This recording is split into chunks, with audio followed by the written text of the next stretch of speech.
अल्पवयीन मुलीचा विनयभंग केल्याप्रकरणी एका आरोपीला 3 महिन्यांची कारावासाची शिक्षा सुनावण्यात आली आहे. एकतर्फी प्रेमातून अल्पवयीन मुलीचा वारंवार पाठलाग करून तिचा विनयभंग करणाऱ्यास जिल्हा व सत्र न्यायाधीश जयदीप मोहिते यांनी 3 महिने कारावास व 2,000 रुपये दंडाची शिक्षा सुनावली. आसिफ मलंग मुजावर, राहणार शास्त्रीनगर, सोलापूर असे शिक्षा झालेल्याचे नाव आहे. याबाबत पीडितेच्या फिर्यादीवरून वळसंग पोलीस ठाण्यात गुन्हा दाखल करण्यात आला होता.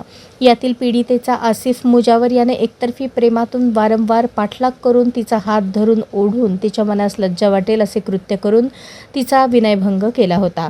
त्यामुळे याबाबत वळसंग पोलीस ठाण्यात पॉक्सो व विनयभंगाचा गुन्हा दाखल करण्यात आला होता. या गुन्ह्यात आसिफ मुजावर यास अटक करून पोलिसांनी तपास करून न्यायालयात दोषारोपपत्र पाठवले होते.